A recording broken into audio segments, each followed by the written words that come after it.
Welcome to Let's Face the Facts, the rewatch podcast for the classic sitcom, The Facts of Life. Join us each week as we synopsize, analyze, criticize, and ultimately idolize the show. And now, here's your host of Let's Face the Facts, the wonderful David Almeida.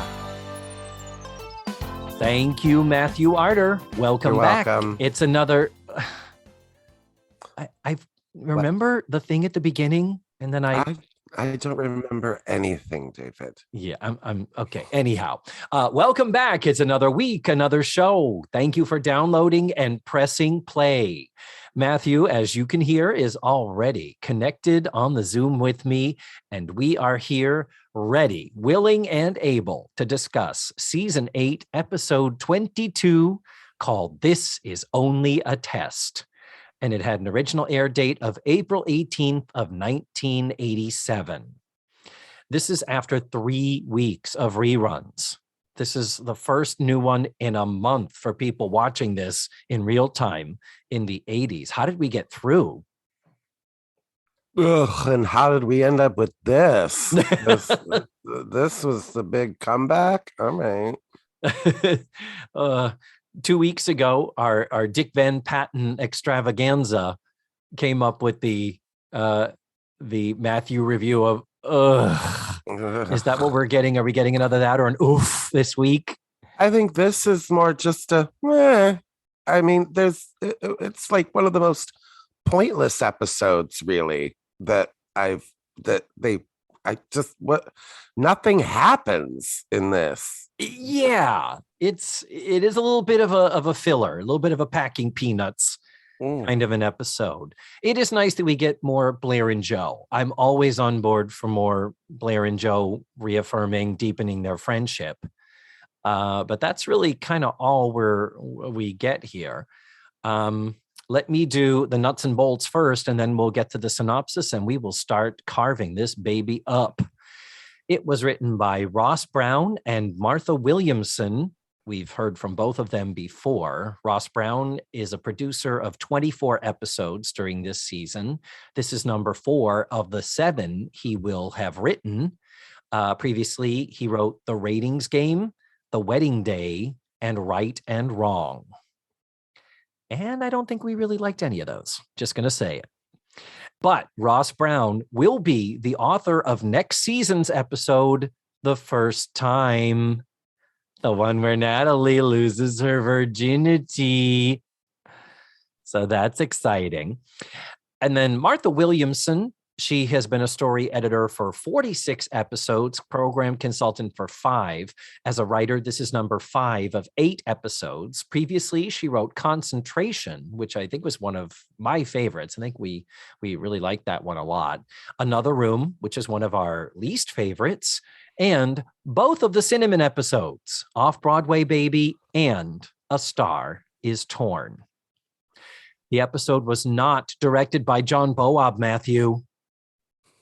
Oh my God. Isn't that shocking? It's so weird. This is directed by Valentine Mayer.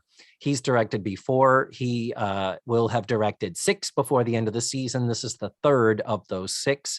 Previously, he did The Candidate and The Little Chill.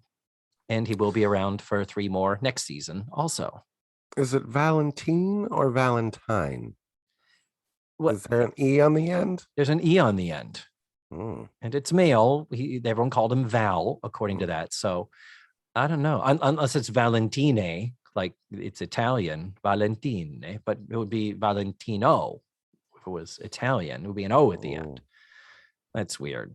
And, oh, by the way, something I noticed, it makes me think of, remember we were giving shit to Joe for saying flyman instead of flyman?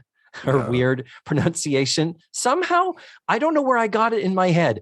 I have consistently referred to that episode as The Candidate. And I think it's supposed to be candidate, isn't it? Shouldn't it have a long A? Am I right, or am I overthinking by, when you say a word over and over and it sounds weird? I think that's one of those that can be pronounced both ways. Mm-hmm.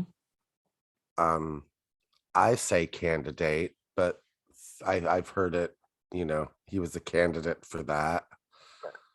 I guess so. It's just I hear myself say it and it sounds weird, but I'm like, why don't I just say candidate? But anyhow, it's like the word for me, it's the word oil. OIL, Yeah. oil. And it's that diphthong that throws me. It's like oil. If I say it too many times, it sounds weird. Do you have a word like that? Oh, there's lots of words like that. Shampoo is one of them. Really? You think you say shampoo funny? No, I think it's one of those words that if you say it over and over again, it becomes like, what the fuck words are coming out of my mouth? Shampoo. I have to get some shampoo. Shampoo.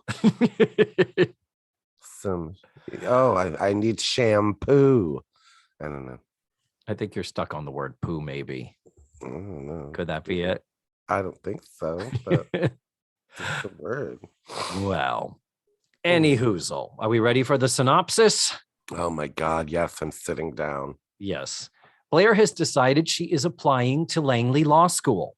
She assumes she will be able to buy her way in, but after meeting with an admissions officer, it is abundantly clear that she will need to achieve a passing score on the LSAT, Law College Entrance Exam, to even be considered. Trouble is, she has not studied and now has to cram all the studying for the exam in one night. Our B story is Natalie has found a health spa only a couple hours away. So she and Tootie and Beverly Ann and Andy are all planning to go away. Joe was supposed to join them, but Joe decides to be a good friend to Blair and skips the trip, which he didn't really want to go on anyway, to help Blair study for her test. Oh, and Andy is eating too much. The end. What the fuck was that? I don't know. What in the fuck was that? I don't know what a lot of this was. Yeah. So yeah, general impressions. Blair looked great in her gorgeous lavender dress. Mm-hmm. That's about it. This has been fun. All right. No. Okay. But other than what we've already said, the fact that not a lot happens as far as this episode could have not existed. And later when Blair gets the letter telling her what her score is in the next, I think it's 2 weeks from now. It's kind of like, did we even have to go through this? Did we? But you could say that about a lot of episodes in season 8. So I guess I don't know. I don't understand college, I guess. Because neither do the writers, but continue. What are your questions? I'll try to help. I just don't know, like, what she been doing. I mean, I don't understand how law school is different than college, I guess, or what graduate school is. I don't understand what the process is, I guess. Well, you've heard the term undergraduate. Yes, but I don't know what that means. An undergraduate degree is basically your associates or your bachelor's. And to put it in simplest of terms, an associate's degree is a 2-year degree. A bachelor's degree is a 4-year degree. After you have your bachelor's, and that is a progressive thing. You can get your associates and then continue on school to get your bachelor's. A lot of people, when they say they're going to college, it is a foregone conclusion they're going for 4 years and pursuing their bachelor's degree. So the bachelor's is really the most common.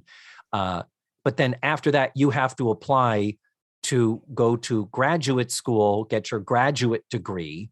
That would be your master's degree, as it were. You hear people say they have an MFA in, vocal performance. That's your master's in fine arts. That is another, I believe, 2 to 3 years of study. It depends on what your field is. Jesus Christ. Yeah, but that's the next thing. As we've said, go to school, get your bachelor's if you want to be an actor, if you want to go into theater and stuff. Absolutely. Having a degree is a really good thing to have. Don't go on for your master's. just get some real world experience. Going for your master's, yeah, it's, it's furthering and deepening the study of it, but you also need real world experience. So I typically tell people, don't go for your graduate degree. And a law degree is a graduate degree, to the point where you realize that a law degree, people refer to doctors and lawyers, a law degree, when you get out of law school, it is a doctor of law or something. It is a doctorate, which is the next thing beyond a master's degree. And people who go for their doctorate, it's like, that's where I turn into you and I'm like, shoot me in the face. I'll jump off a bridge or walk into the ocean. I could not imagine ever wanting to study and be stuck in academia that long. That's really for people who just want to literally continue and teach in academia. But yeah, so this is all making sense in that, yes, you have to take a separate entrance exam and apply separately to a law school. What doesn't make sense is there is an undergraduate degree called pre-law that you can pursue, that you take for 4 years to kind of lay the foundation before you go on to law, your master's and your doctorate. So the thing with this, what's not clicking with Blair suddenly like, well, I decided about 3 months ago that I was going to apply to law school. Well, I didn't tell you guys. It's like, girl, have you not even taken a course, a single course in pre-law? Girl, that's what's not clicking. It should have been, oh, well, we did notice you took a few of those law courses, so you really like it, huh? Yeah. But the fact that she's kept it a secret, that is preposterous. Well, I mean, they did make it seem like she was going to take this LSAT test and like it would be like me just deciding tomorrow I want to become a mechanic and taking a test on, like, she has no idea what subject matter is covered in this LSAT book that Joe gets for her. Yeah. So, yeah. I wish we knew somebody who was a lawyer. I can't think of anybody, but anybody that we'd want to talk to. Or who would want to talk on this shit show, has nothing better to do but be on a friggin' sitcom podcast. But the thing is, the logic questions, when Joe is going through the book with Blair later when she's helping her study, and she's going through the logic questions, like, this is a direct quote. Ed and Fred Johnson are twins. All Johnsons have more daughters than sons. Fred has more sons than Ed, but Ed has more children. If Fred has 4 sons, then what is the minimum number of daughters that Ed must have? I'm out. That's a math and logic problem. And Joe does say, Blair does say, I don't care. Who gives a fuck about this? I'm paraphrasing. But Joe says, no, Blair, you got to know this stuff. These logic problems are important to know for law school. I'm not so sure. This I would have to pursue further. I'm not sure I buy that, Ms. Williamson and Mr. Brown, the writers. I'm thinking that was just some filler stuff you put in there. I wrote down, is this accurate? Like 12 weeks of studying is what it takes. Like I was already out when that happened. Yeah. Like when they're talking about how you have to, like I'm sure you've put in the required 12 weeks of studying to take this test. No, she hasn't. Is that what everybody? I don't know. And yet she can cram overnight, and Blair Warner, being such an extraordinary student, is able to get it all together. And yeah, it's like, I mean, it's the LSATs, legal scholastic aptitude test. So it's like the SATs we took in high school, but turned up to 11, because this is some grad school level shit. And so that's why it's like, girl, how do you expect us to believe this when you don't even have a pre-law course that you can even refer to, let alone the possibility of an actual pre-law major that they could have started and planted the seeds for at the beginning of the season, or last season they should have actually. we established that Joe is about to graduate and has no idea what she wants to do with her life either. So Yeah. what is Yep. that, 2 episodes ago when She had the career book. yeah. Yeah. So Yeah, no, I agree. This is where the writers are clearly in a fuck. It's the end of the season and it's the end of their season. Shit, we have to wrap this up. They got to graduate. And we have to figure out what we're going to do next. And whether the show is going to be picked up for another season, that this even matters, which we will be discussing in 2 weeks when we're talking about the season finale. Yeah, this whole thing, and you couldn't have had Blair somehow, somewhere. You couldn't have inserted a line that says, I figure I will be in the courtroom by day and I'll still be able to do my art by night. Or something to still get into that. Blair was going to go into some type of a creative career. Law is like the literal fucking opposite of that. well, she did say that every generation of Warner has been a lawyer. So I guess she said, I'm going to be the first woman that does it. So, well, what better reason to make a life choice? yeah. Ugh. And she even says she never said anything because like she was afraid that they'd make fun of her. And she was having to face that she wants to work for a living. And she does say, I'll be graduating soon and I'm a Warner and I have to do something to make my family proud. This sounds like a setup to an episode where her mother and father, either or, show up and are like, girl, don't fucking do this for the family. Do what you want to do. You think we worked and acquired all of our wealth so that you would not have choices available to you, for fuck's sake? And Lisa Welchel, Texas accent alert, lawyer, very Southern. Northern people, from particularly a girl raised in Manhattan, she would say lawyer. That is how you say it in the Northeast, not lawyer. That was full on Lisa Welch, Texas. I felt like Joe was laying the accent on pretty thick a couple times so later. Too. Like, this is her party. What? That's season 2, Joe. I'm yes. sorry. You're right. No, I heard that too. It's like she's reading the questions out loud. She's saying the party of the first part. Yeah. Felt like that was weird. Nancy McKeon, another little sinus infection, sounding a little nasal too. Maybe that's why the accent was a little bit thicker because the party and stuff like that. But she's had that before. By the way, when they had the conversation of Blair, why didn't you tell us? And her saying, well, I didn't know. And I thought you'd make fun of me. And then her saying every generation of Warner has a lawyer in it. That is all a little bit that is cut from syndication. So if you watch the Daily Motion version, I'm sorry, you might be like, what the fuck are they talking about? That's not there if you don't have the DVDs.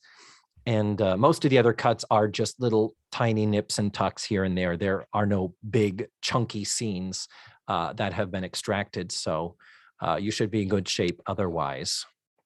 Have we discussed enough, at least the ridiculous, where the foundation of the episode is this premise that we're like, wait, what? Blair has never, ever talked about wanting to be a lawyer. Remember, Joe was considering being a lawyer when Tootie's mom was visiting, when Tootie graduated. Yeah. But and I think that would have been kind of a cool pursuit for Joe because, you know, Joe was valedictorian and she's doing well here, giving a speech at their graduation next week. It's like Joe was kind of the one set up to be going into some type of a higher powered career. But yeah, anything else we want to do before we bury and beat this dead horse of Blair wants to be a lawyer? And at least they do stick to landing. She does go to law school next season, and then she leaves to buy Eastland.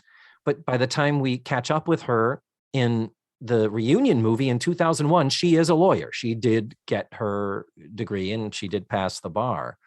So, I mean, at least there's that. But I'm still like, for how often they have tried to push her in a creative direction and then abandoned it. I'm so frustrated by that. Mm. Want to talk about horny Andy? Well, he does make a reference to how he wants to go because he wants to go to this health spa because says it says on the advertisement or on the pamphlet, it says massage by large Swedish women. I don't know that that's a selling point. When you say large Swedish women, I'm thinking blonde mustaches. I'm thinking, I'm thinking like, stocky, athletic, have bodies like Dolph Lundgren, large Yes. Swedish women, like, athletes. The Swedish shot putting team. Yeah. But Andy is all like, oh, yeah, I am a horny 13-year-old. I want a large Swedish woman to be putting her hands on me. And then later he is looking in a dictionary or something. And he says, I'm trying to learn how to say I'm older than I look in Swedish. Really? Horny 13-year-old? No. Another question I have about college and admissions. Does the dean of admissions come to your house for your interview? Oh, what a wonderful question, Matthew. I do not know for sure, but I feel very, very confident when I say, no, the dean doesn't fucking come to your house. Jesus. It wasn't even really an interview. It was, what was the point of him coming over? She could have gone to the law school lobby and talked to someone behind a counter who could have told her all of the information here. Other than, with Blair, conveniently and cutely putting around newspapers everywhere about all of the big donations the Warners have made to Langley College, it would have been easy to just have him come in and say, Miss Warner, and her say, yes, Dean Lusk, and him say, yeah, well, it is quite unusual to be invited to someone's home for an interview, but considering how generous your family has been, I'm happy to take the time out of my day. And then as it continues, have him be like, oh, yeah, your family has been generous, but you still need to do the things you need to do to get into law school, girl. So they could have justified that, but no, the dean doesn't come to your house and not interview you like he didn't. And I mean, just lazy writing. Would Blair really be that blatant about it? Would she really look at the dean of admissions and say, well, I can't wait to take this test before my dad writes a big fat check? Mm-hmm. Okay, Blair. All right. I just feel like there could have been some better writing around that whole situation. Cut from syndication. She says, is there something I can get you? Coffee, tea, a new library? Yeah. Okay. Holy shit, girl. Yeah. It's pretty blatant, but it's good in that at least they understand each other clearly. There's one thing this is not one of those sitcom, well, he's talking about one thing and she's talking about another thing. How wacky. It's like, at least she's being so obvious about it where he is like, yeah, you still have to have an LSAT score of 42. And she's, of course, like, oh, you only have to score a 42? Pfft, that should be easy. He's like, out of 48. So let's talk about the actor who plays the dean, John O'Leary. He has 125 credits in an over 60-year career. And he has worked as recently as Baskets, the Zach Galifianakis show, Baskets. As recently as 2017, he did 3 episodes of that. Most of his IMDb is all one-offs. He doesn't really have a series or any defining role. And I believe he was on an episode of The Golden Girls, Matthew. He was. He's that guy from That Thing. Yes. And I'll translate. He was Mr. Ninnervini in Blanche Delivers, where Blanche's daughter comes to visit in town while she's pregnant and has her baby right there in Miami. I don't know who Mr. Ninnervini is. I don't know this episode, but does that ring a bell? It does, but I don't remember. Yeah. John O'Leary sadly departed us in June of 2019 at the age of 93, cut down in his prime taken far too soon. Always playing a priest, I feel like. Always like. Yeah, that sounds like something. Yeah, I could certainly see him doing that. Oh, and a weird thing that happens when he leaves right before we go to commercial break. Blair does a Lucy. Yeah. Wasn't that a direct thing where he leaves, she closes the door, leans her back against the door, and goes, "Ugh." Yeah. We've never heard Blair make that noise before. Granted, she's technically never fucked up this big, I don't think.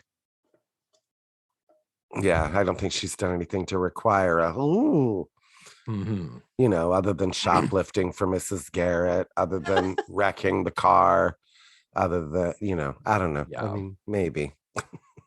I did have a huge problem with the fact that there's a scene where she's like holding up an outfit to herself when Joe comes in.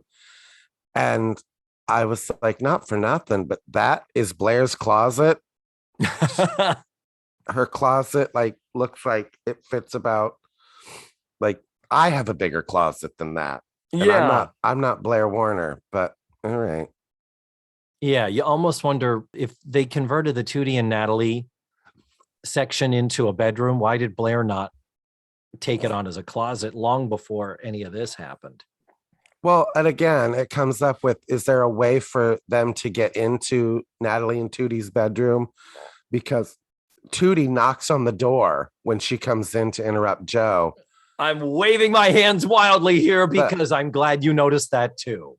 But then walks right into it to exit through the bedroom from her room later on in the episode. So I was like, okay, she's knocking on the door for her own bedroom. Right. Yeah, no, that's fucking ridiculous. It is ridiculous. We established way back when they did that stupid, ridiculous Another Room episode and expanded that attic into Tootie and Natalie's space that it was so stupid. Yeah, I'm sure there is a way up to the attic. It's how they got up to it before. But that's never been fully discussed. It's always assumed that Tootie and Natalie have to go through Blair and Joe's bedroom to get to their bedroom. Doesn't make any goddamn sense. And also, Tootie loves to point out when she's going to help Blair, she goes, when both your parents are lawyers, some of the habeas corpus stuff rubs off on you. We've seen your mother 3 times in the past 7 years. Yeah. Tootie, I know you go spend summers and stuff with her, but okay. How much is rubbed off on you? Other stuff just of note. At the beginning, when it's like, this great spa is there. Oh my God, we're all going to go. Beverly Ann, Andy, Tootie. Now that's terrific. And, Blair and Joe go too. What's my next question, Matthew? Who's minding the store? Thank you. Ah, good. I got one right. Okay. Jesus Christ. Just like, we're going to go. Oh, great. We can close up we can go away for a weekend. Yeah. Weekends aren't big shopping days for Spencer gift stores like ours. What? Anyhow. And the Andy eating too much thing, there's a beginning of they attempt a running joke. They start off the episode with Andy with this, it's like a 4-foot long submarine sandwich. Yeah. And Beverly Ann's like, what? What is that? You're not planning to eat that whole thing. And he's like, what do you mean? I'm a growing boy. The next question should have been, where the fuck did you find bread that big? What did you do? This isn't Edna's Edibles. You couldn't have fucking made it. Where in the world? How did you get that through the front door? Where was that in the kitchen that I didn't notice it until you walked out here into the dining room with a fully made sandwich that clearly has to have about, 5 to 10 pounds of meat on it. What the shit is that? And so then she says, well, you're not eating anything else till you finish that. And he's like, yeah, okay, fine. Well, then later, before they leave for the trip, which is like later in the week, Natalie says, I can't believe you're still eating those big subs. And Andy's like, yeah, it's actually the same one from Tuesday. And Natalie's like, good thing it's not tuna fish. And then Beverly Ann says, okay, Andy, yeah, you've been eating on that sandwich long enough. Wrap it up and you're taking it to the spa with us. And that's the end of that. We don't hear about that anymore. That happens before the commercial break. And Andy's a growing boy and teenage boys eat a lot. Whoa. Humor is, okay. Cloris just had her hair done. Yeah, that is a flat top. That's a frosty flat top. Yeah, definitely new frosting, new spiking. It is an interesting hairdo for her character. It fits Cloris Leachman. Cloris Leachman was fucking punk rock before punk rock was punk rock, But it is weird that you'd think Beverly Ann would have a slightly more conservative, matronly hairdo for how fussy and old-fashioned she is.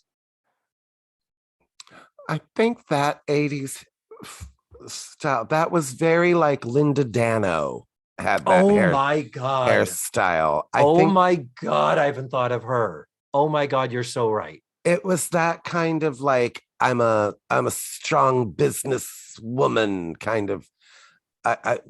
It was, I think people were shedding that early 80s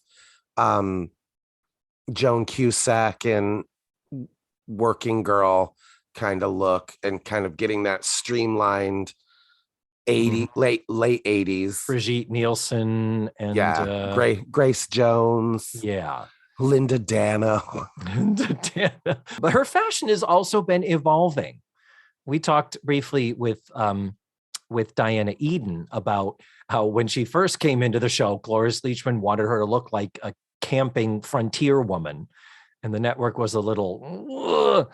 But clearly there's been a slow evolution here where one of the blouses she's wearing is so bright, it's borderline tropical. Like it almost looks like vacation wear. It is so bright, even for the 80s. Do you know which one I'm talking about? No. Anyway, she's just wearing much brighter colors, and it is not going unnoticed. And it is still only April, by the way, in Peekskill. It's a little early to be wearing. That's some like heavy duty summer picnic wear. Like that is up north. That is like summer wear. Like you don't pull that shit out till June or July. I'm just going to say it there. All right. Was she wearing white shoes before Memorial Day? My God. Right below the waist. No. Jesus. Yep. Yeah, that took me about 15 years to get used to doing that. Now that I'm a native Floridian after all these years.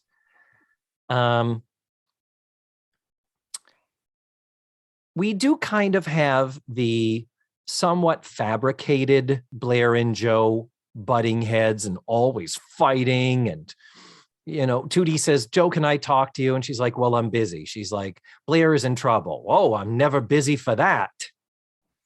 Like, oh, I love hearing bad things about Blair.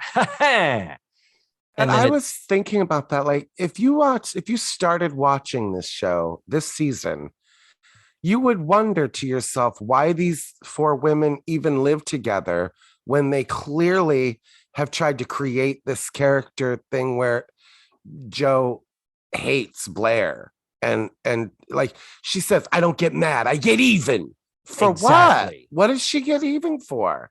What's she getting even for? Like Blair didn't do anything to you.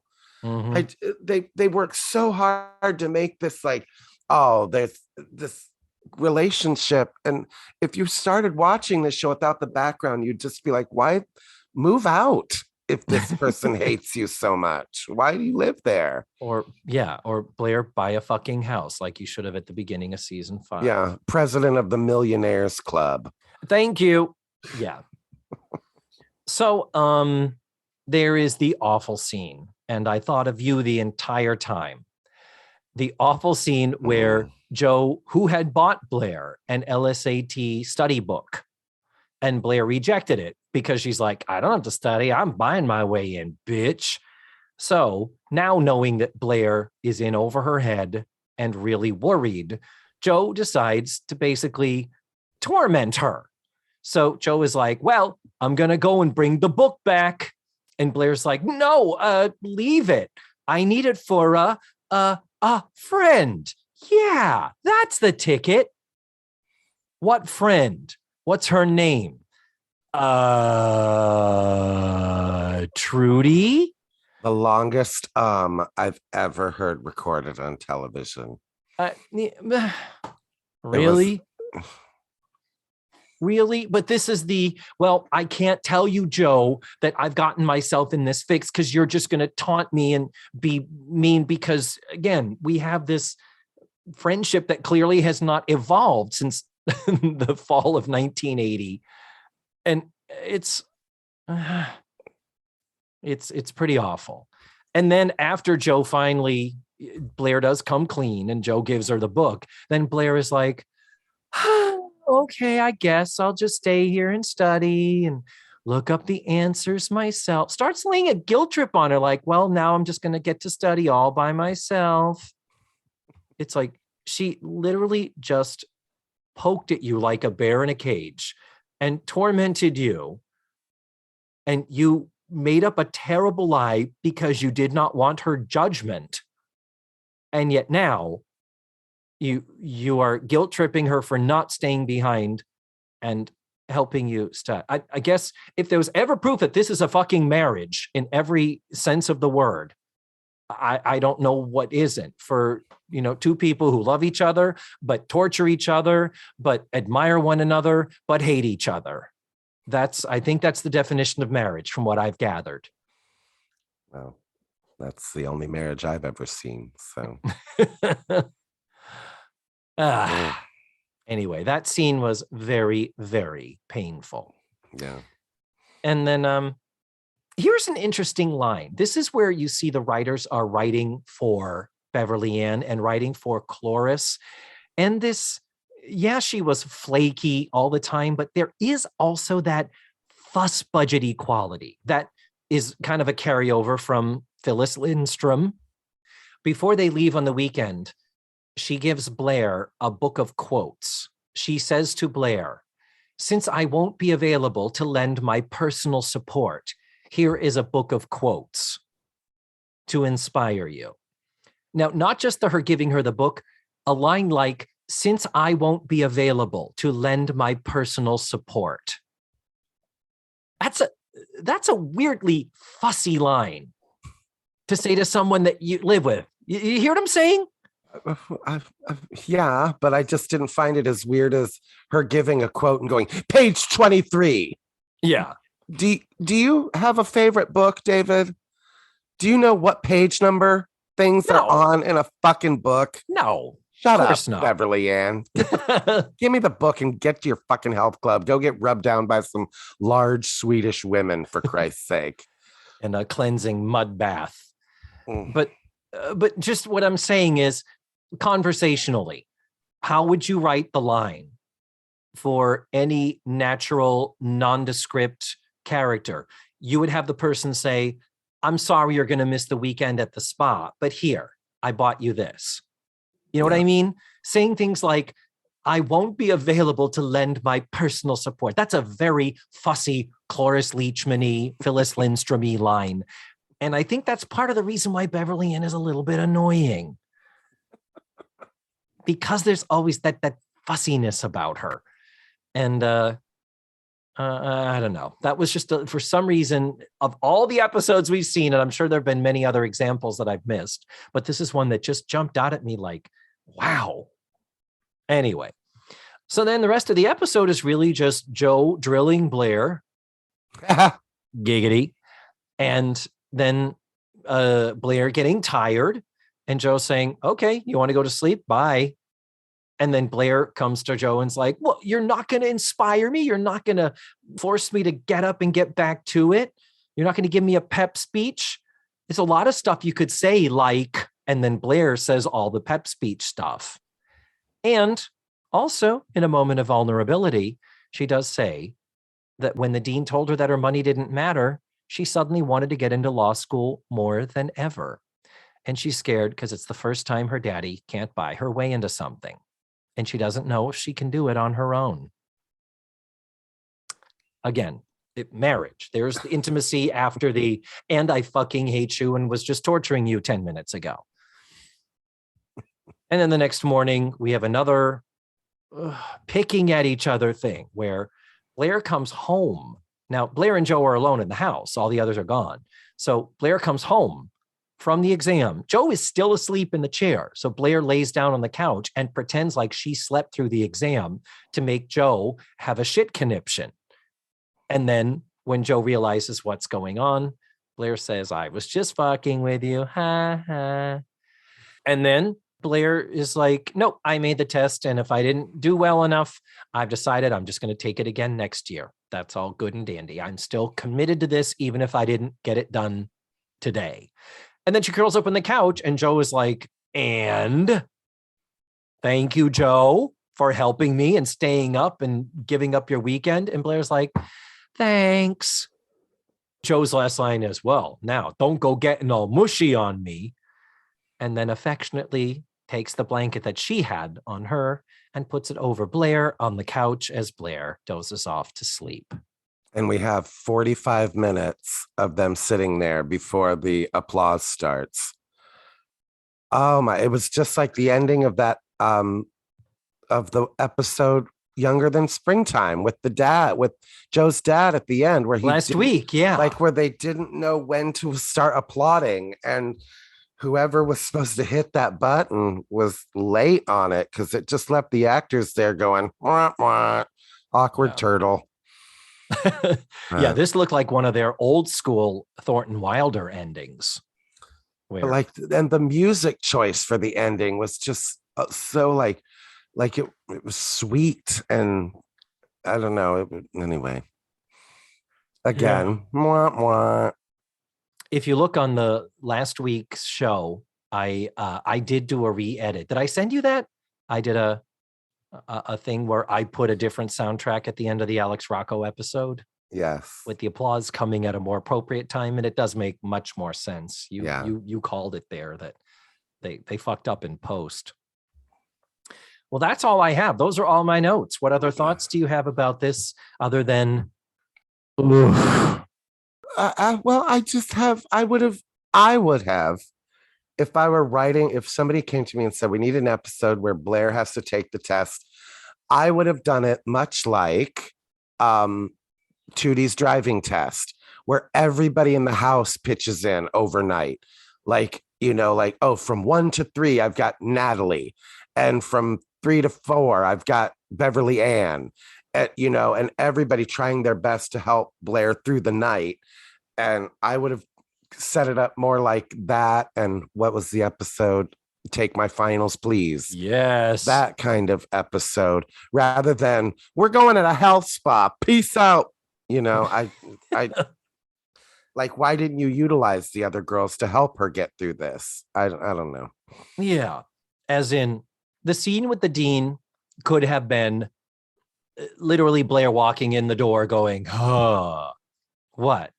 I just came from the admissions office and they are telling me, even though my family is well respected, yada, yada, I have to do this test. So that whole dean scene could have been gone. That should have been the very opening scene. I have until tomorrow to study this book. And there's your episode. Yeah, I agree. And then all hands on deck. That would have been a great show. And Andy eating the whole time. There you go. So you could have had the sub be the thing that shows you time has passed. Have it get shorter and shorter each time so you don't have to put, 2 a.m., 4 a.m. There, we just fixed this episode. Those are the notes going back in the time machine. That's what I would have done. I wouldn't have kicked out the 2 girls, and I wouldn't have kicked out half the cast for the week. Yeah. Yeah, because that way Beverly Ann would have been available to lend her personal support. Yes. Page 23. Yeah. If you watch the syndicated version, they do cut the quote. She says, page 23, a winner never quits and a quitter never wins. And then later Joe quotes it back to Blair. They trim both of those out, but that's the quote that Beverly Ann loves so much. And yeah. All right. So, ready to wrap this fucker up? Next week, we're going to be watching season 8, episode 23, Rites of Passage, part 1. This is the first half of the 2-part season finale in which Blair and Joe graduate from college. You can watch the episode for free at dailymotion.com. I will post the link in the show notes and on this episode's webpage. And lastly, before we go, we do need to do a little bit of a we fucked up moment. Oh, no. I never admit to those. 2 weeks ago, we made a comment about Tootie sitting at the breakfast table with Fiber One cereal. And we even said, how in the world did they get that? And did they get those rights? I wish I hadn't deleted my notes, because I wrote down in my notes that the typical sitcom fixing of the thing, because I did notice it, but I was just like, I don't know if that's what Fiber One's thing was. Anyway, sorry. Go ahead. Well, I didn't. I mean, you good. I'm glad you caught it. I didn't, and I even went on to say, in my mind, I'm thinking it would have had a black bar, like duct tape across it, or it would have been, Sweetios or some completely fucking crazy fictional name. But we have listener Richard the Big Bunny to thank for pointing this out to me on someone actually, a user called treasure_chamber. And they posted a picture of Tootie with the box. They didn't have Fiber One. It was Fiber On with 2 white pieces of tape covering the E. And the title says, "Be like Tootie and get your day on with Fiber On." And that was shared with me on Instagram by Richard the Big Bunny is the user he goes by. Thank you, Richard, for bringing that to my attention. And I cannot believe I missed that. And even went on to say, Tootie is Fiber One, and they didn't even doctor it or disguise it. Yes, they did. They totally did. You have to look and watch, David. Get your nose out of your fucking notes. Anyway, that is all for this week's show. Thank you so much for listening. And remember, the facts of law school are all about you. And Blair, and studying. And Joe, and how many daughters does one guy have? Later, sweetie. Bye. Let's Face the Facts was created, produced, written, hosted, and edited by the wonderful David Almeida. Our theme song was beautifully arranged and recorded by Ned Wilkinson. Please visit FaceTheFactsPod.com for supplemental photos and videos, links to social media, and ways that you can support the show. And don't forget to subscribe, rate, and review. This is Matthew Arder saying tune in again next week for another thrilling episode of Let's Face the Facts.